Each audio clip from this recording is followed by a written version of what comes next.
Hey, everybody. Sorry about that.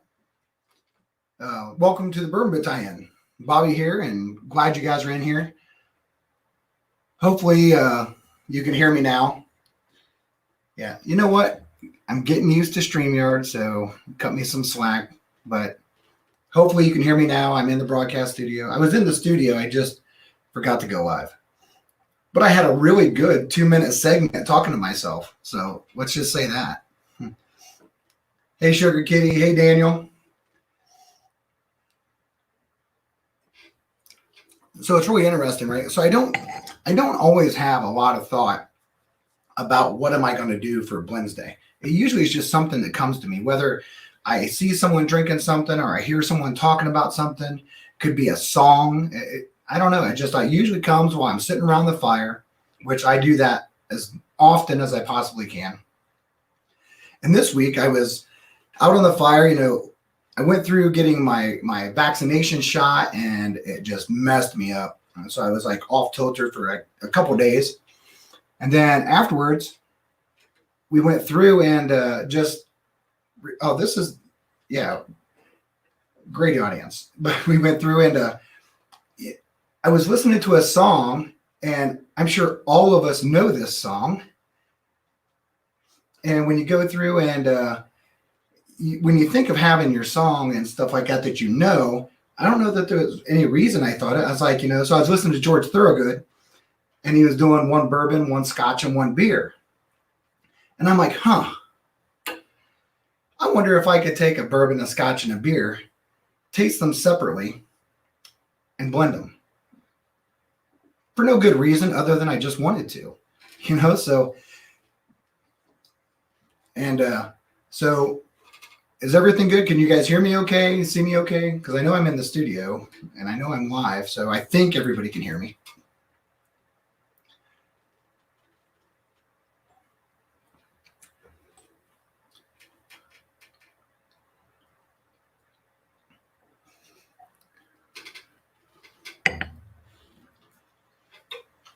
But so that's what I did. I started tinkering around and just trying to figure out, so why not, right? They do IPA finish and that stuff. And I was thinking, okay, well, what do I know?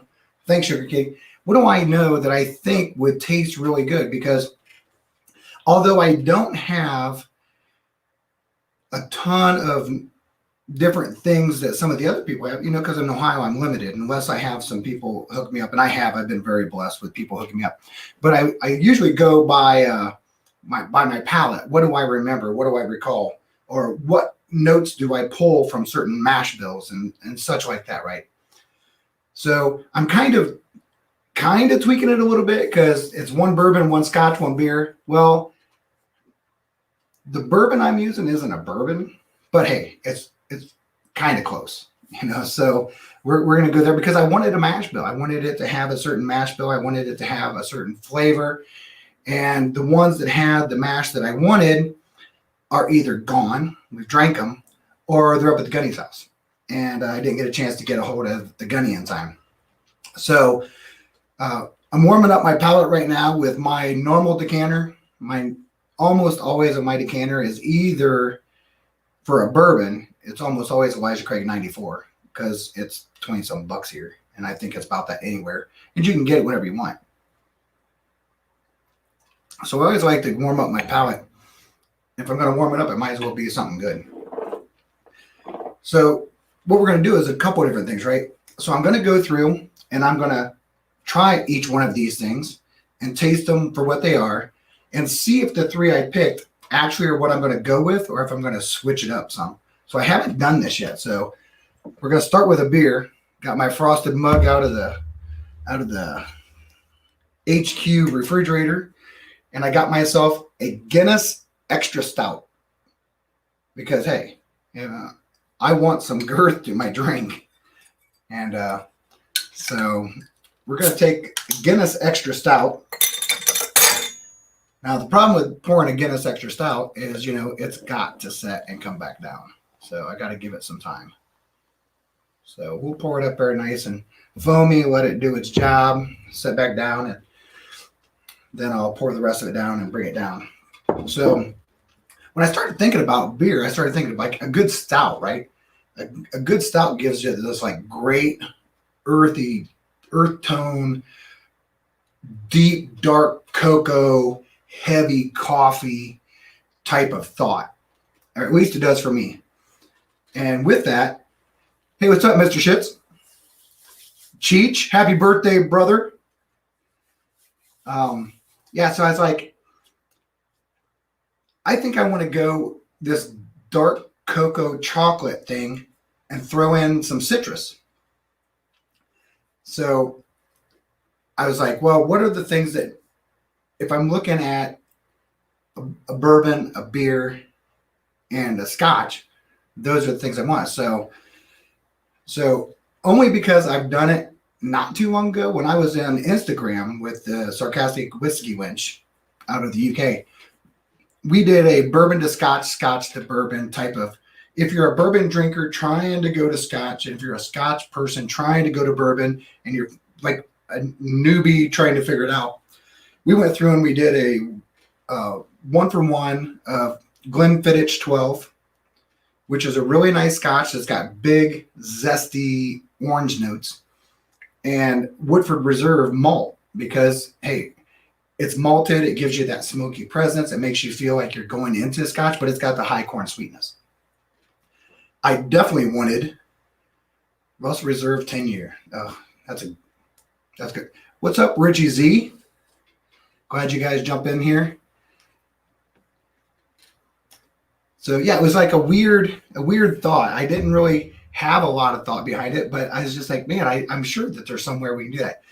So what I plan to do is I'm going to go through and I'm going to do a bourbon, a scotch, and a beer. And the bourbon is technically not a bourbon because it's 51% malt. But it's what I want, so that's what we're going to use. And then I got something else that, since I'm going to have time, I'm pretty sure I will. I'm going to revisit something that I just haven't heard many people talk about lately. And it's sad because it's like one of my favorite ryes on earth. So I'm going to crack a new bottle that I was very fortunate that got shipped into me. So I'm super excited about that. And we'll go from there. So as this guy's settling, so it's a bourbon, a scotch, a beer. So I'm going to start with my kind of almost bourbon is Woodford Reserve Malt. So yes, I know it's not technically a bourbon, but it's a Kentucky straight malted whiskey that has a high content of corn. So we'll start with that and work our way through trying to come up with the George Thorogood drink. So just going to pour some of that in there, a hefty drink, and go through. In the meantime, I think everybody in here is on Discord. If you're not on Discord, you need to jump into Discord.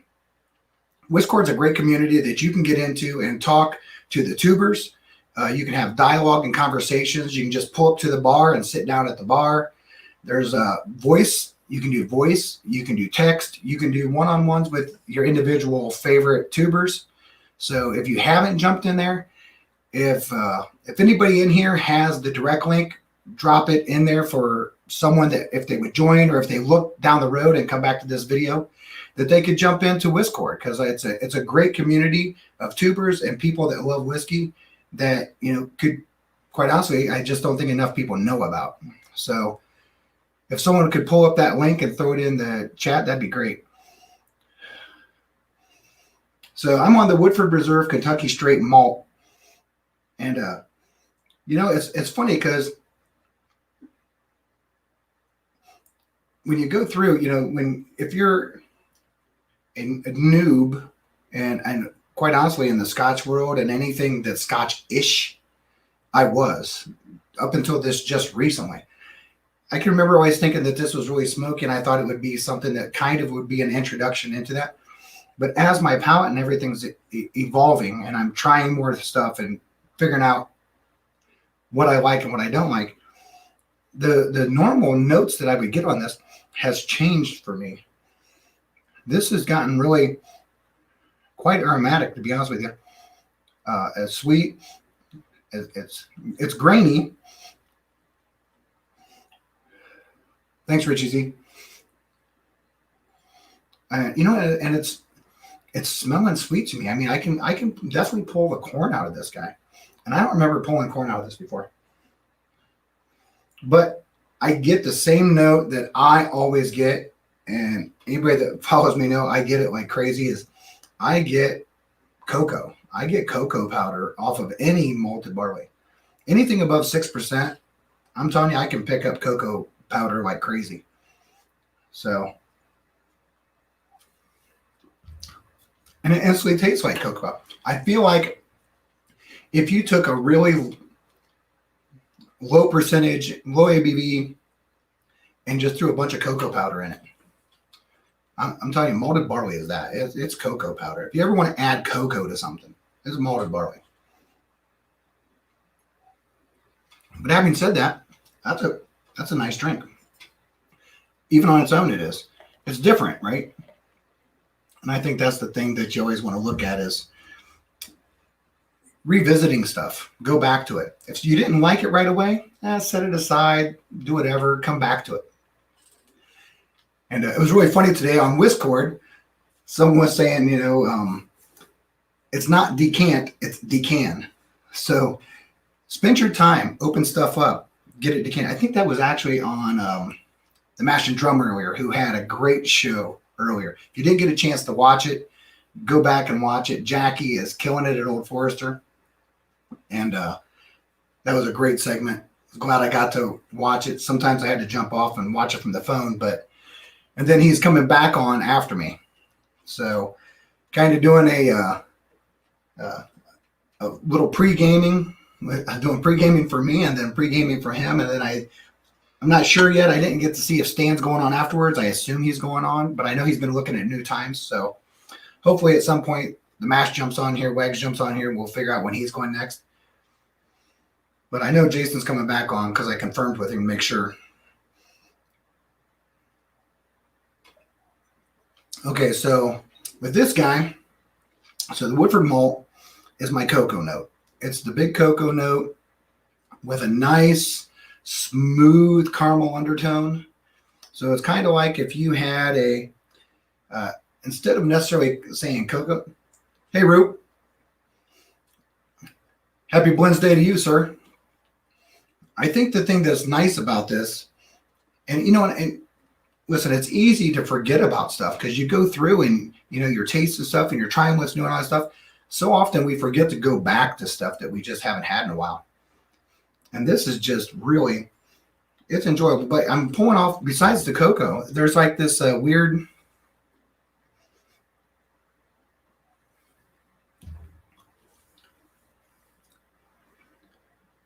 there's like a zest in there. There's a zest in there somewhere. There's a citrus zest mixed with that in there. Oh, so he is going on tonight. All right. So big lineup tonight. You have the Mash is going on at 9, and then the Late Show with Stan. The Mash Bill after that. So tune in. I'm sure that I'll be on all of that tonight. Everybody at the house here knows Wednesday is Blendsday Drinks Day. So, okay. So I got through the first tasting of the Woodford Reserve, and I remembered it perfectly. It's exactly what I was looking for when I'm thinking. If you think of a dark espresso type of cocoa bean and are thinking of how do I make this cocoa bean go into my coffee? Quite honestly, I think this would be delicious in coffee.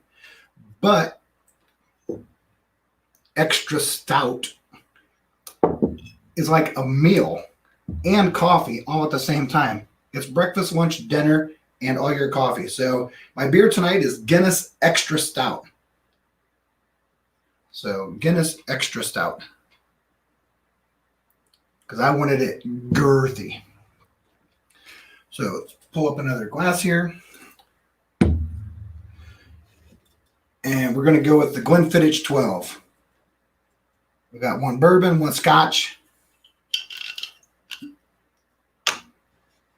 So we're going to go into this guy. Now, what I remember of this guy is not only being really good, but being really, really, really fruit forward. I remember it. I remember a very distinct note of it being a zest of orange peel, straight shavings of orange peel.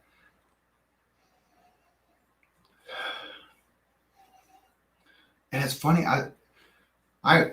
I'm telling you, I love this journey so much. You guys have no idea. Well, I know you do. You do have an idea, but for me, I love this journey because things that were really rough to me before is not anymore. Because I can remember thinking the very first time I went in and tried the Glens. Yeah, I knew that they were sweet scotches and that stuff, but they still had this thing that I could tell on the nose. It was a scotch. I wouldn't say that it's smoky. It's not like Lafroy or Ardbeg or anything like that, but there was a Scotch presence there. And even though I get it, it's really faint. I get so much more of the sweetness and the citrus on this than I do that.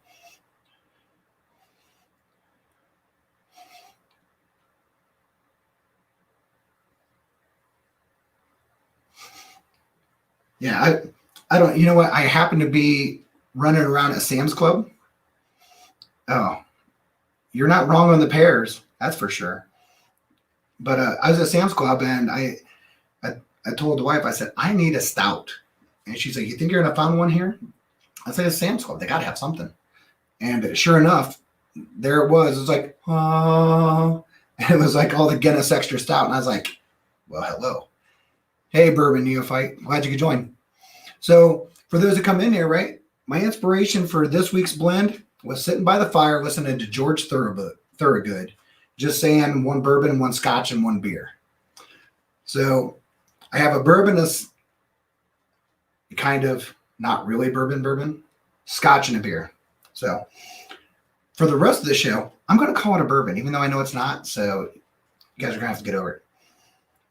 But yeah, there is definitely you get a lot of the white fruit. So it makes sense, Richie, when you're saying apples and pears. I think it's the combination of that overall white. You know, it's soft. It's a soft white fruit. But I'm telling you, I know when I go to I'm getting that on the nose, but it will come unless something's changed. I remember zest of orange being dominant on the tongue.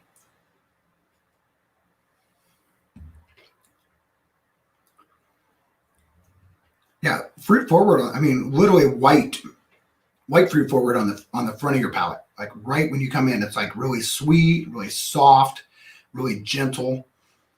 But you know, it comes to this weird.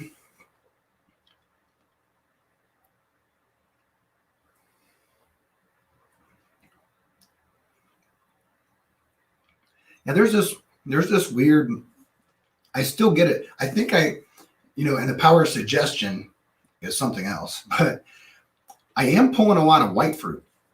But I still, on the mid palate, somewhere in the mid palate, I get this orange zest.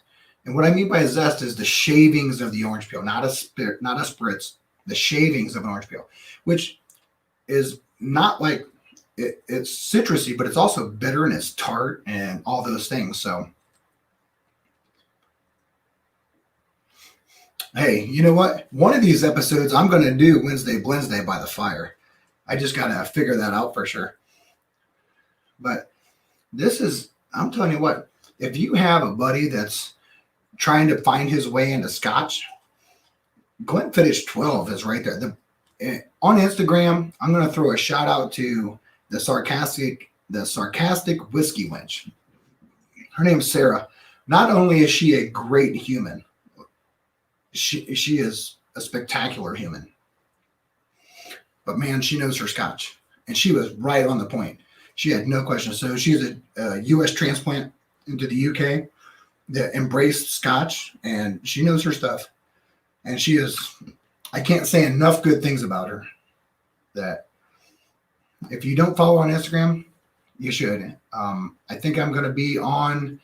She's doing a really cool segment that I don't know if she's already had one. I think she already had one. I know that I'm going tomorrow, and she's doing these little interesting segments on how did you fall in love with whiskey, which I thought was awesome because I don't know that, not everybody knows everybody's story of where this came from. Some of it's deep rooted in grandparents, some of it's in friends, some of it's military. So you just have all these stories, and it's a really cool segment. And I'm glad she's doing it because I think it's really interesting.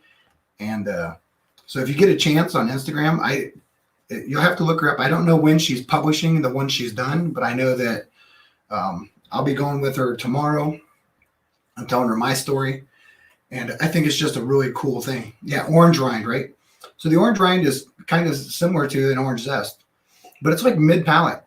But after you taste that on your mid-palate, it starts to come out on the nose. Like right now, I'm pulling that orange zest on the nose now.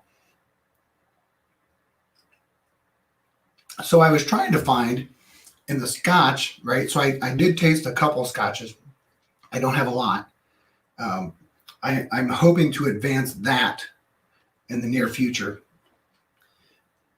So that'll be interesting. And I know some people that can help me on my Scotch journey. And I know Richie knows I know people that can help me on that journey. So, but I do have some. I just need to start going into some deep, dark places that you don't want to tell anybody you went to. So someone's like, oh, you can't go straight to there. And I was like, you might as well get that over with and then come back and appreciate it later because, hey, it might get better or it might still just taste like asphalt. But hey, if you like asphalt, there you go. So I found for me, Glenfiddich is my new decanter. I just threw a Glenfiddich 12 on there as my Scotch. And my new favorite Irish whiskey from my last Blendsday, quite honestly, is Writer's Tears. I love that stuff. I wouldn't say that it's overly complex, but it's really nice. So my things on the decanters are things that if someone's coming in, when people come to the HQ, I usually am either introducing them to something or showing them the differences. Hey, Mike Stahl, I'm glad you could join, bud. And just helping them to understand not just what they like, but why is it that they like it? Well, why don't you like this? And it's kind of like an exploration.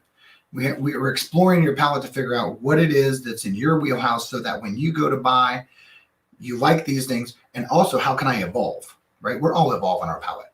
Things you liked in the beginning has totally changed from where you were to where you are now. So like Scotch, I'm telling you right now, when I first did Scotch, listen, I was in the Marine Corps. I'm pretty obvious by the picture on this shoulder. I drank everything. Didn't know why. Didn't even know if I liked it or not. It was, you were overseas. You were stuck on a boat. You come off the boat. You try to forget that you've been on a boat. And so you do like a bunch of dumb stuff. But I definitely learned when I was with my job that, hey, there's certain Scotches I really like. I just have to be with a sales team that was expensing it because it was, I'm not going to go out and buy a Macallan 28, but I got to try it a lot of times. Oban. I did a lot of Oban. I did a lot of Macallan. And it was kind of showy stuff, but they were buying it. So, but I'm interested in going back and re-imaging my palate, make sure what I like is really what I like, taking some suggestion out of it, and just doing some blinds. I'm fortunate I have the gunnies close by. I can say, hey, can you take these and just blind them for me? And so we do a lot of blinds and double blinds and stuff like that. All right, finish this up.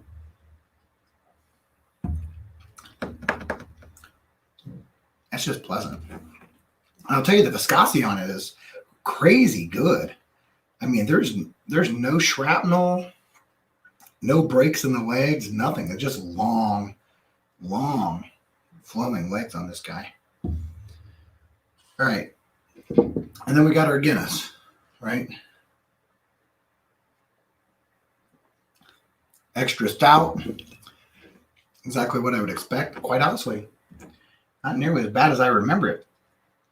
Things are getting terrible when I'm sitting there advancing to the point of saying that an extra stout Guinness is really good, but that really tasted pretty good. I've never really been a Guinness drinker. My father-in-law lives, literally should probably have stock in Guinness as much as that dude drinks it. But you get that, like, you get this really, really, really tart, heavy coffee. And I love coffee. Like, if you had coffee in your pot, forgot about it, 2 days from now, you're like, oh, there's coffee in there.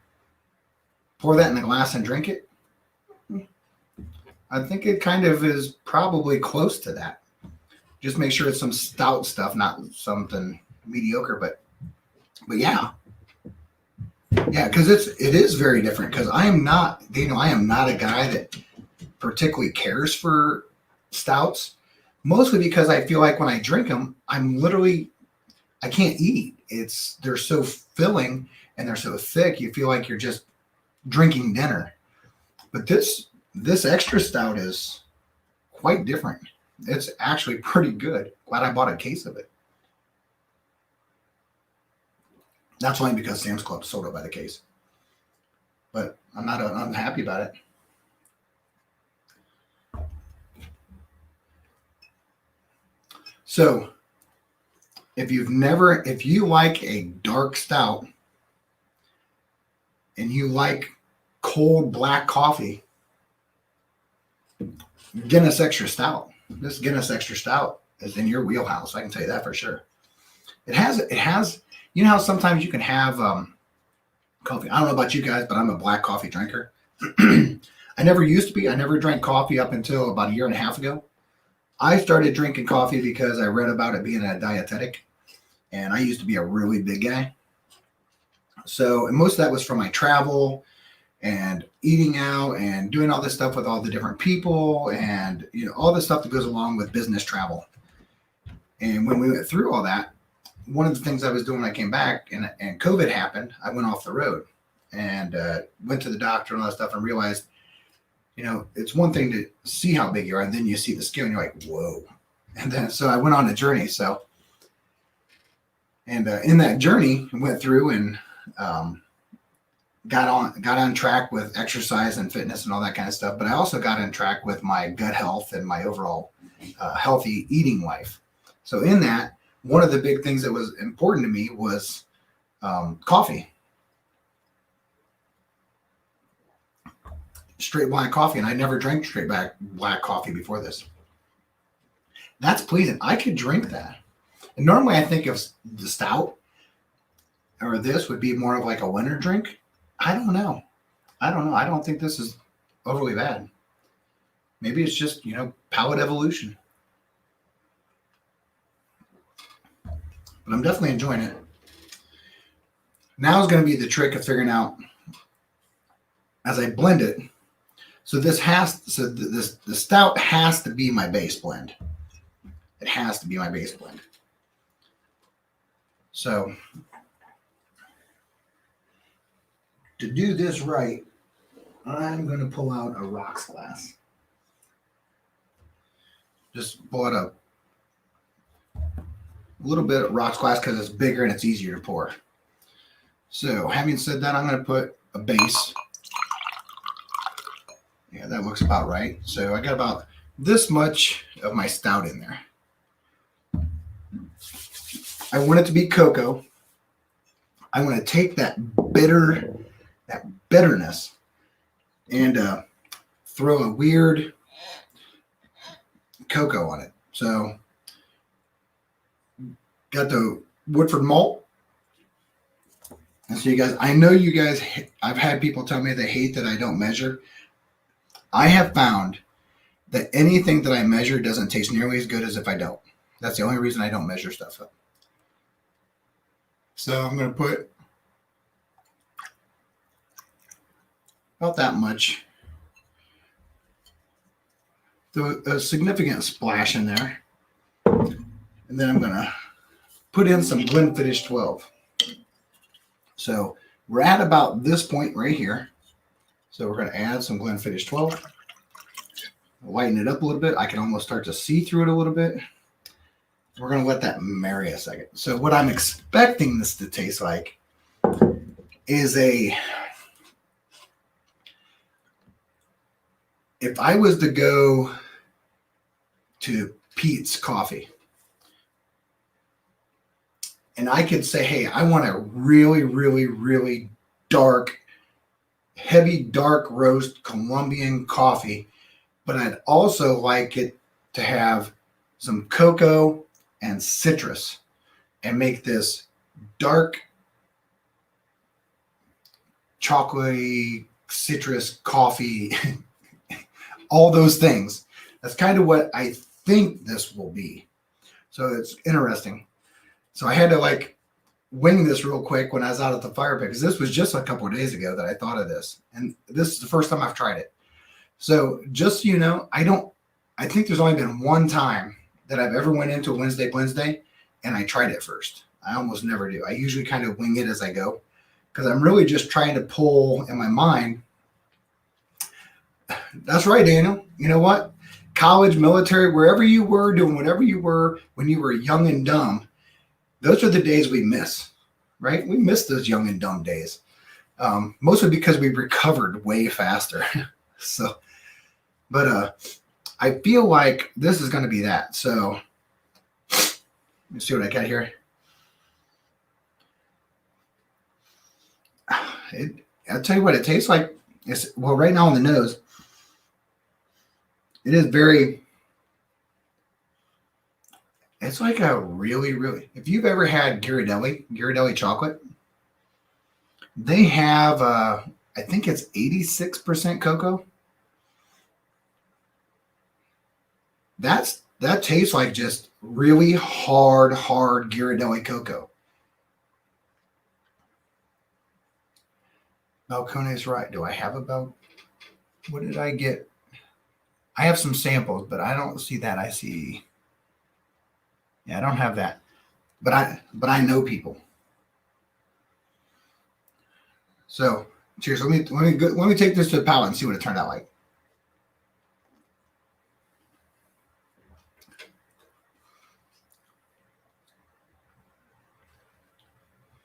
That is really smooth. I don't care if you don't like the word smooth. That's exceptionally smooth. It's weird. You're gonna have to give me a second on this. That is like that's a tornado of shit. I don't even know what all I'm tasting. But it's really fun. I can tell you that. That's really fun. You could get someone just smashed on this.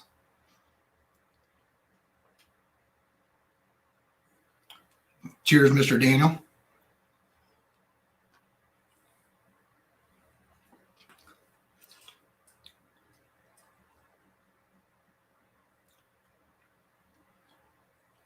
You know, it's not far off.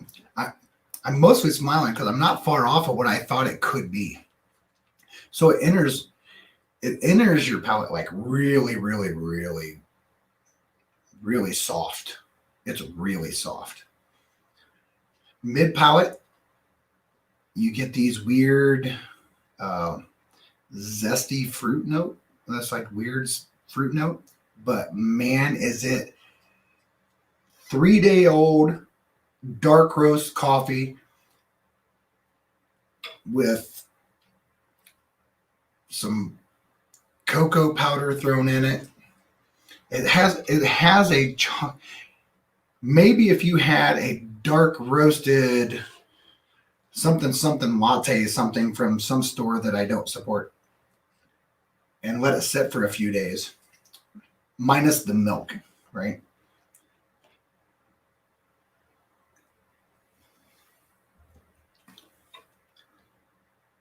That's really good. That's really good. I ain't gonna lie. That's pretty good. It's maybe a little bit more soft than I would have preferred, because I can barely taste the beer.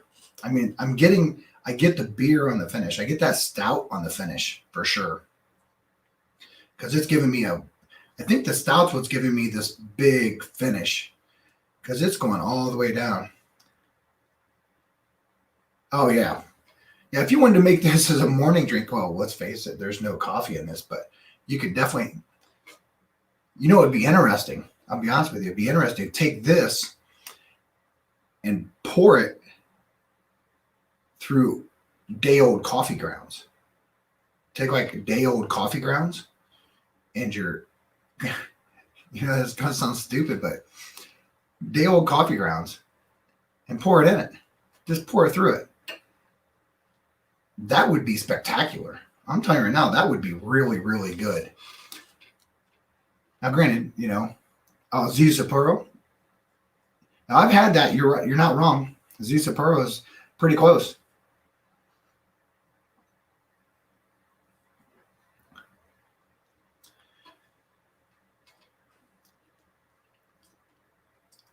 Well, if I can ever get to the point of sending something, because it sounds, Sugar Kitty, I'm not even for sure. I think that you're international, right? Because you said something about export only. So I figure you must be over in Western Europe, maybe even far West Europe. It sounds like you're in the I don't even know what to call all those areas anymore. Is it the UK, Great Britain, whatever it is now? I go over to London all the time, but you're in New Jersey. What do you mean? You can't find stouts in New Jersey? I can tell you what. New Jersey ain't that far. I've road tripped to New York before. I just got in one day and went up to New York because I wanted to go and skate at the Rockefeller Center. And realized I'm not really good at skating anymore. So I did like one thing and had someone take a picture. It made it look like I was a champ. But yeah, I think I fell like 4 times. So for all intents and purposes in this experimental blend, this is really good. It's really interesting. Oh, well, there you go. My apologies. I thought it was you, but yeah, well, I'm trying. I'm going to blend this again, probably tomorrow, and I'm going to run through, because I know that I had a pot of coffee today, and the grounds are up there. So I will run it through my day-old coffee grounds tomorrow and report back. So I will report back tomorrow on Discord, hashtag Bourbon Battalion. So if you go in there to the tubers, hashtag Bourbon Battalion's in there. I will report back on how it was through the coffee grounds. So I might not even finish this. I might go into something else. I can tell you one thing for sure. If you've ever had a chocolate orange, or if you know what I'm talking about, they make these chocolate balls that look like an orange. You hit them, they break apart into little orange slices. They're chocolate and flavored orange. If you take 1-for-1 Woodford Reserve Malt and Glenfiddich 12, it's exactly what it is. It tastes exactly like a chocolate orange. Go back to my Instagram and look at the one me and Sarah did. And she was like, what? Why does it taste like that? I said, I don't know. It just does. So.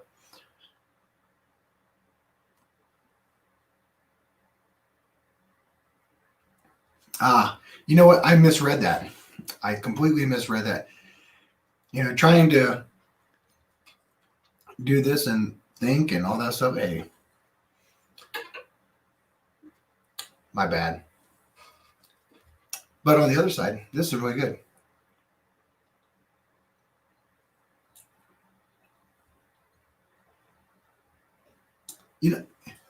Mike, it's the craziest thing. Everybody in my family, meaning my family, my wife and children, all olive lovers. Literally black olives. When my kids were young, they would put the big unpitted black olives on their fingers and do this. And they'd eat them. Blah, blah, blah, blah. And there used to be this like Disney cartoon. It was like the funniest thing ever. It was Blue's Clues. And one day Steve on Blue's Clues was sitting there, and my boy was watching him at the time. He was really young. And he was sitting there and he's like, what's your favorite food? And my son's like, black olives. He's like, what's it smell like? And my son went, black olives. And so it always sticks with me. It's like the funniest thing ever. And I hated all olives, everything olive. Bleh. Now I can eat that stuff like it's candy. So weird. Now, I don't know that I will ever lose my love for bourbon because bourbon means so much more than just the profile. I definitely know that my palate has advanced, and there's a lot of stuff that I do like outside of bourbon, but it just has this, I don't know, there's so much more to it, and I can pull so many different things out of it that I really enjoy. But it's also a lot of legacy, a lot of family, and so for me, I'm finding that I'm enjoying a lot of malt, single malt, triple cask, Irish whiskeys. I'm finding that I'm liking a whole bunch of different stuff. The more I learn about it, the more I know about it, the more it changes.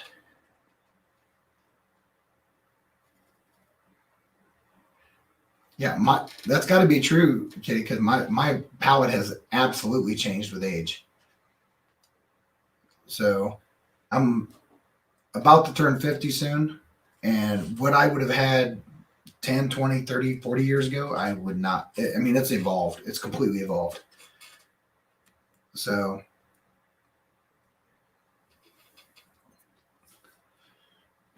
but yeah, this is pretty good.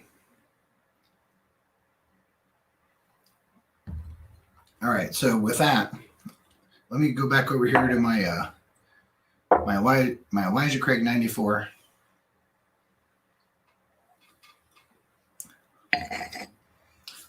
Well, that was interesting. That did not taste like Elijah Craig 94 at all. Let me grab another glass. So I picked up some things today that I've never had. Just, it sounds silly, but I've just never had it. I picked up a couple different things. I thought I would taste them and see, like, do I like it? What did I like about it? And if it was good, what would I use it to make something I didn't like better? Or if it's not good, what do I think would amp it up? So I've had different ones in the past, but I ran across the Fusion series, Bardstown Bourbon Company Fusion series. I have a couple other different Fusion. This is Fusion series number 3. The blend is 48% Kentucky 13-year-old with a mash bill of 74 corn, 18 rye, and 8 malted barley. 18% of Bardstown bourbon, 3-year-old, 68 corn, 20 wheat, and 12 malted barley. That's a lot of malted barley. And then 42% Bardstown, 3-year-old, 40% corn, 36 rye, and 4 malted barley. So I haven't had it. I knew that I would get through this quick, so I figured, you know what, I'm going to open this up here, and there's, that I don't see a clear defined place to, I know where it should be, but it's not really prevalent. So let's open this bad boy up and see what we think of it. So how many of you guys in here have had Bardstown Fusion Series number 3? 14 in the chat. Sweet. Listen, I'm all about Whiskey Zuki would have been happy. If you've never went over and watched Whiskey Zuki on Instagram and his pop corking series, and you need a good laugh and some drinks, that right there is one of the, every time that I'm a little bit down or a little bit stressed, I go there. It's so funny. He does it with echo and a great sound system. So, well, I just cracked the bottle, so I'll tell you what I think of it. So let's pour it. I don't care if I make a mess. I liked my first bottleneck pour to be deep. If the term deep isn't familiar with you, in the wine world, right? If you want to try to, I don't have time to aerate it, but I want to aerate it. Instead of running it through an aerator, what you can do is you normally would take it, instead of pouring it like right here, you pour it a little deeper and it will go down to the bottom and come back up and get real bubbly. It introduces a lot of air to it. Well, the more air you introduce into the wine, the more it aerates. And when you get into that, well, it changes the complexity and the flavor completely, you know? So the same thought process is when number 3 won the blind. Oh, well, I got to get my game on here. I should pull out. You know what? I'm going to have to do some stuff. I have some stuff I got down there. Oh, man. It's been a while ago. I'd say 3 years ago. I went down there and I did a bourbon trail haul. We spent an entire week on the bourbon trail, spent way too much money, but it was way worth it. We hit every one of them, had a great time, and came out with, thank God we drove because we couldn't have got it through the airport.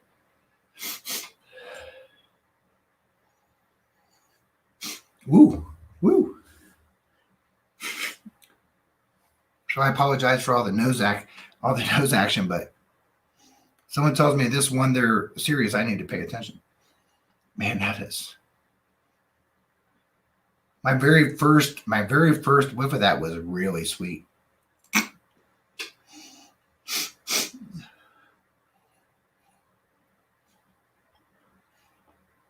There's like I feel like I'm at the fair. And I'm stuck in between the guy that makes all the caramel corn and the guy that makes the cotton candy. Somewhere between caramel corn and cotton candy is off the neck.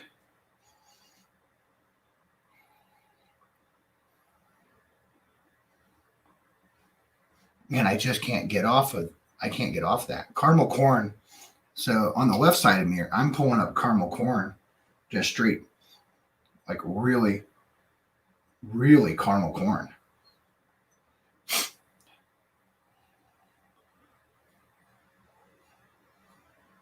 And the right side's more of like a really sweet, you know, candy, like cotton candy. I mean, not necessarily a particular flavor, but that heavy sugar. Wow, man. The nose on that's crazy.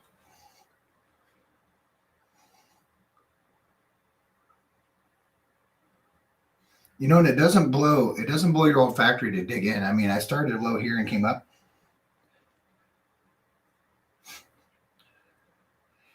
You know, Kitty, I thought that a little bit in my head, but this is a little bit, I would say that this is sweeter on the nose than the Michter's American.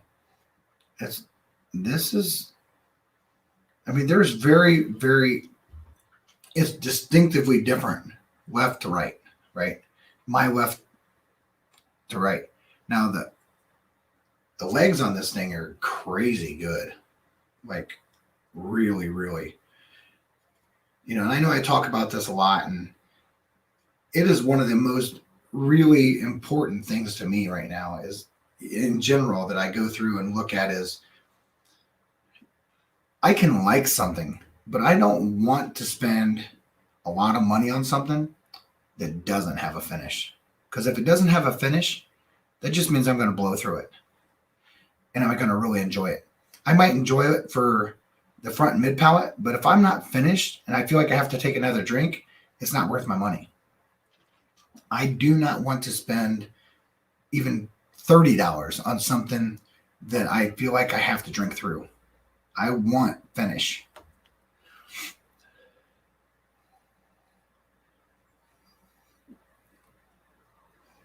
Man, honey's close. I haven't picked up green apple yet. Neophyte. Honey, I can see where you're getting honey. I get from this side over here. I get that. I get this like really,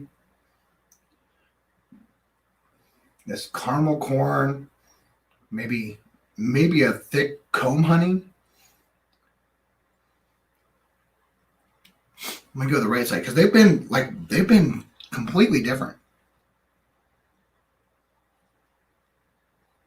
This is lighter and crisper. I can see why you might get that green apple, right? Cheers, John T. You know, when you get green apple, right? Green apple is that really, it's a white fruit with a very crisp nose. And I definitely get a crispness out of this.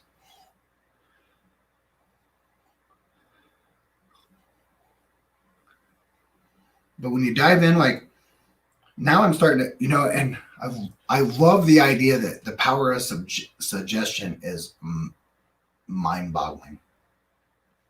Because I just got caramel apple. And I did not have caramel apple earlier. I am completely at our local fair. I'm telling you. I'm at that caramel apple guy, caramel corn guy, cotton candy. So take a caramel apple and swirl it in cotton candy with another layer of caramel. Yeah, that's kind of that, right? I don't know. I haven't even got to the palate yet. I'm just so enjoying the nose.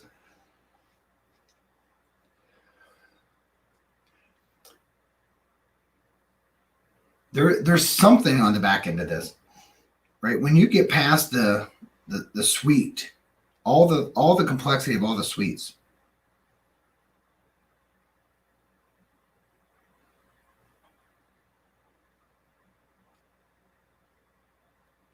Maybe I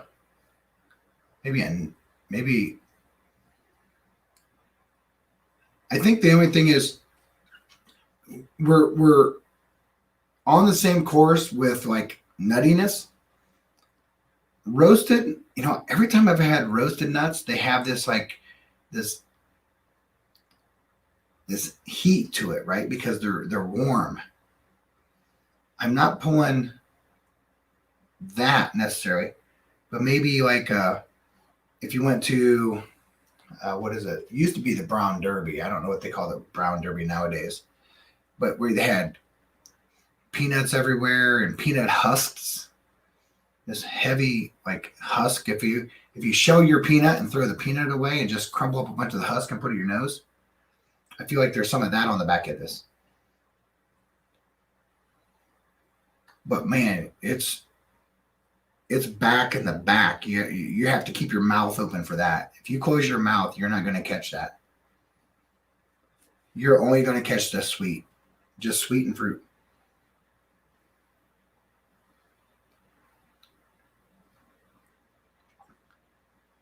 Just based on the nose, I'm going to go back over and buy that because for whatever reason right now, and I don't know why, in my local area, this is on the shelf everywhere and no one's buying it.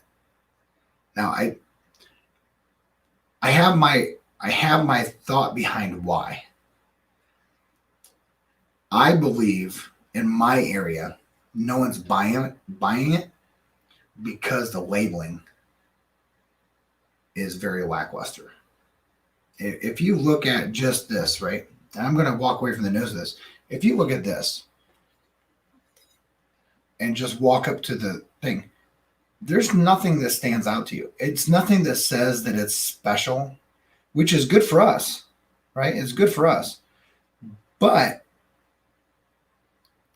it doesn't speak out to you and say, hey, listen, you need to buy me. You should buy me. You want to buy me. It doesn't do that. I can remember the first time I saw it, I thought it was a very generic label. I walked past this day after day after day after day after day. Sugar Kitty, it's here where I live in abundance. I can walk into any liquor store here and the shelf's full. But I think the thing is that we do our due diligence to be honest. And and I'll never, ever, ever walk away from my integrity because It's true to my values, it's true to my core, and it's true to who I am. But the labeling doesn't do anything. And it's our job to say, hey, listen, you know what? I know I had someone reach out to me and say, hey, listen, you did that review on Augusta. And I walked away like, whoa, that's $199. I'm not going to pay that.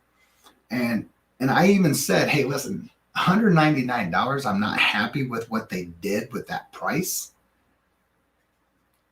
But it's not bad. I mean, it's a Bardstown that was barrel proof, and they finished it however they did in Augusta.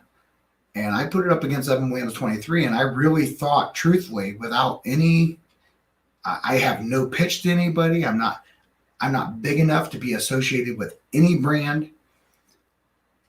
I felt like it was what Evan Williams 23 was at 13, because it's a 13-year-old barrel proof Bardstown expression that really I thought it could be like an Evan Williams before it got to 23 years old.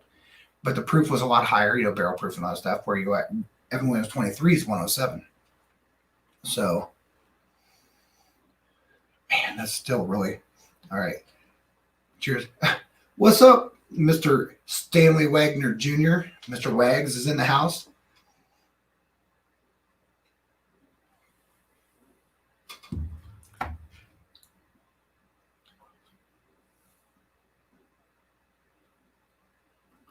Wow.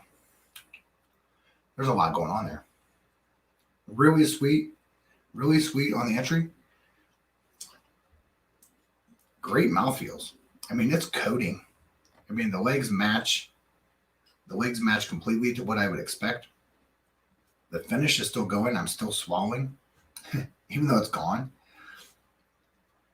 There's definitely this really nice sugar note. There's this like sweet note. You have these caramels, you have these, but you have these, it's weird because I'm starting to get to the finish, and I think I'm picking up that second high malted barley note, because there is a cocoa presence on the finish. I'm not saying it's predominant, but it's there. It's there. So that was just my first, right? And I don't ever just evaluate a first. So I'm going to chew this one because I need to get my whole palate just in line.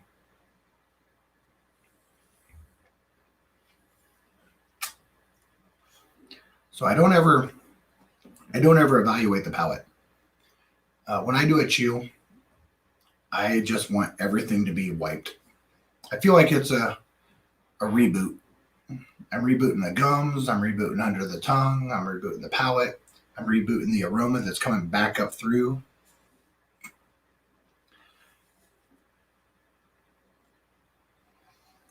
Man, the nose on that is incredible.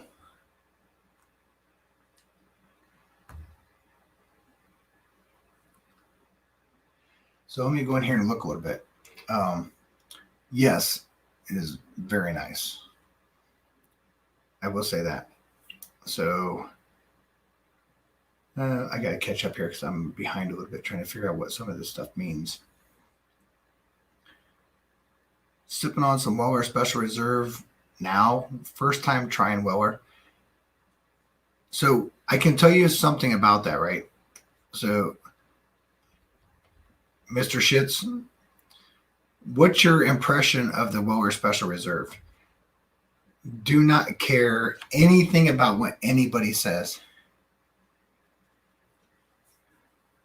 Oh, Daniel, you are not wrong. The Knob Creek Single Barrel 120 is. Do you have the Knob Creek cast strength? Oh, please tell me you have the cast strength. If not, you know what's coming your way.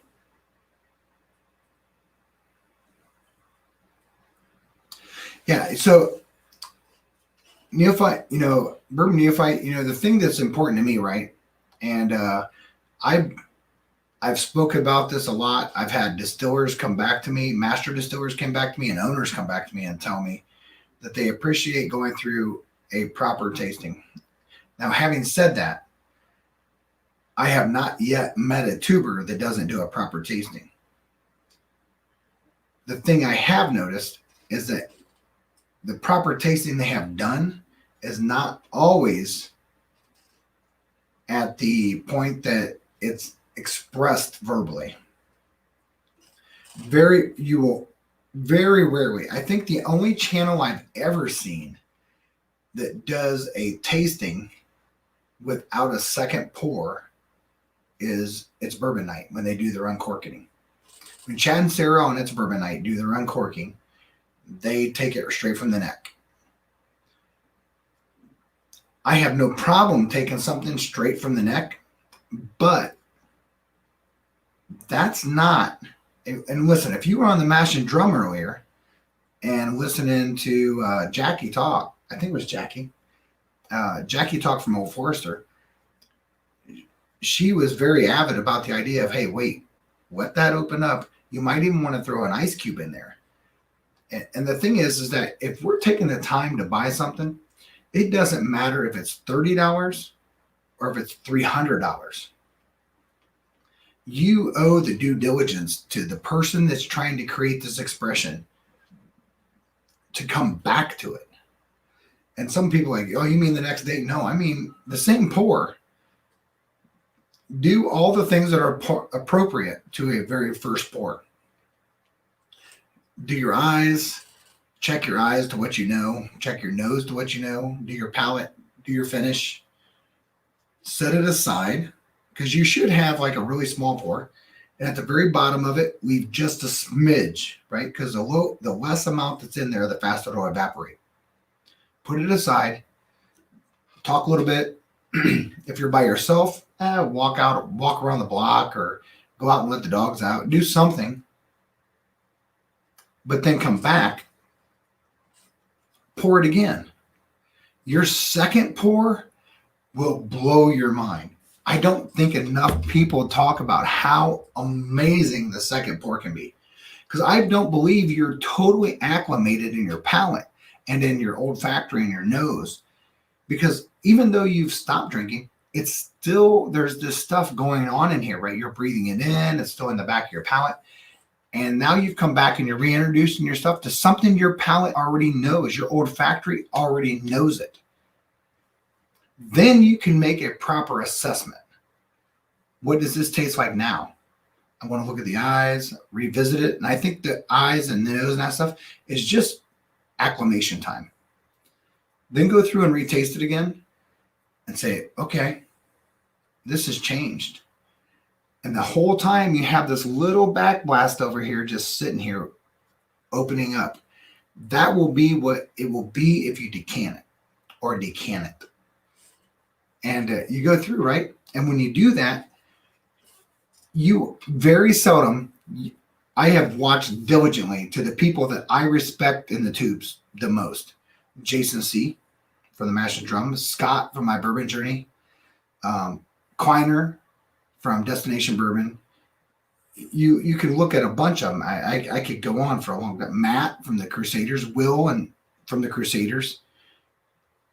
When they're coming through and giving a review on something, it's almost never an uncorking because they've already been through it.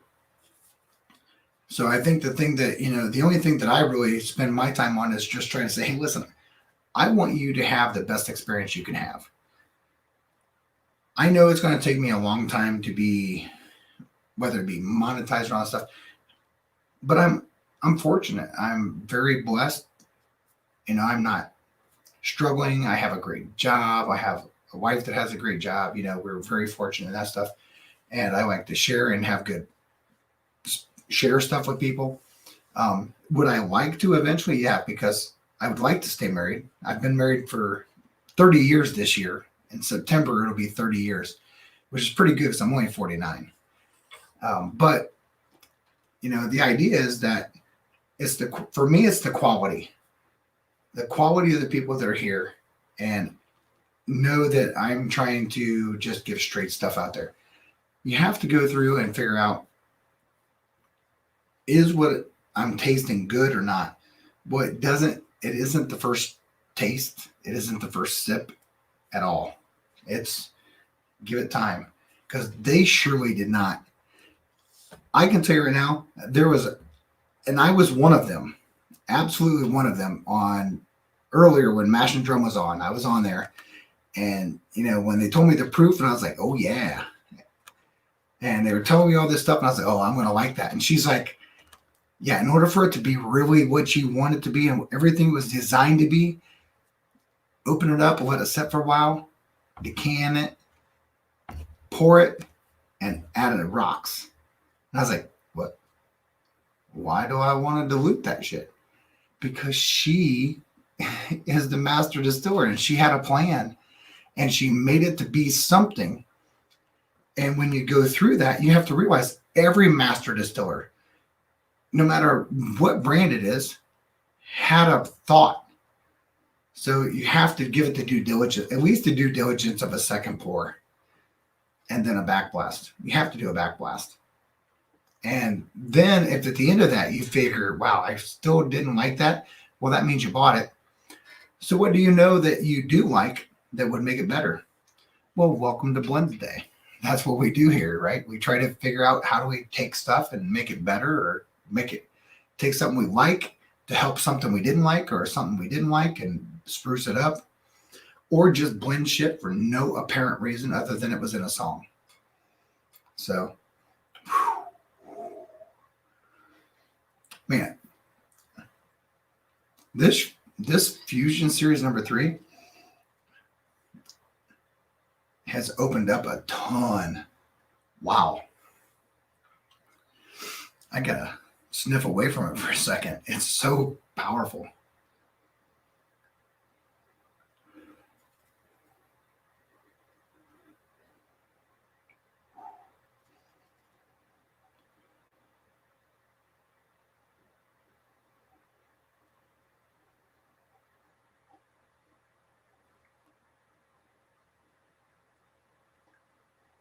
Wow, that's really amazing. Wow. Can't believe I quite honestly, listen, I'm going to be dead serious with you. There's certain things I pride myself on, and it is honesty, integrity, and the values at the core. I passed on this. I walked by this for weeks because the label was just so lackluster. I was just so disenfranchised by the label. And I went over to pick up something, and I had a buddy recommend, hey, you should go pick this up, right? So my buddy recommended that I should go over and pick up this guy, the Four Roses Small Batch Select. Now, I have a lot of Four Roses. I have a ton of Four Roses. But I think it's because I was so away from it for so long that I didn't really pay attention to it. And I value the person I was talking to. So I went over to pick it up and I was like, well, I got X amount of dollars to spend. What else do I want to buy here? And I walked by. I was like, why do I keep passing on this? Because the Fusion series I had in the past was really good. So I was like, all right, fine. I'm going to pick it up. Oh, I can guarantee you right now, I'm going to go buy another one. That is amazing. That may be the best Fusion series I have. It's close. I mean, collaboration is really good. I don't know if it actually falls under the Fusion series though, but it's really good. Whew. That's really good.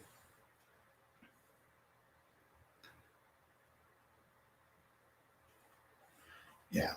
Well, Mike, you can buy Stag Junior at MSRP at duty free almost anywhere at Newark. Just fly through Newark. Save yourself $1 or $2. Go through Newark, take a trip to Canada, and come back and just load up on Stag Junior. It's MSRP at Newark, and it's not expensive at all. I think the last Stag Junior I got was in Newark, and it was what, 60 something? I think so. think it was 60 something. It wasn't that expensive. Let's see what else I found underneath here. So Bardstown Fusion Series number 3, right there. If you can get it, get it. It's really good. So 8:43. I know that Jason's coming on at 9. We've been on here a while. So we'll recap. We did the George Thorogood section. We went through. We did our bourbon, our scotch, our whiskey. I cheated. I did American Malt, Woodford Reserve. You know what? All right. It turned out really good. Run through some coffee grounds. I think you'll even like it better. But yeah, it was really nice. Bardstown Bourbon Company Fusion Series number 3. This shit is off the hook. That's really good. It's really good. It comes in at 98.9, so the proof point might not be where you want it to be, but the flavor profile is. So, having said that, I'm probably going to wrap up so everybody can get ready for Jason. Be sure to tune in to make Jason on the mash and drum, and then after him is going to be Stanley Wagner Jr. on the mash bill. Until then, next Wednesday, I'll see you there. Friday, Fire Friday, I'll be there on Instagram this week. Until then, I'll talk to you guys later. Thanks for jumping in. I appreciate you all. I'll see you guys on the Discord. I'll talk to you guys soon. Cheers, everybody. Thanks, Neophyte.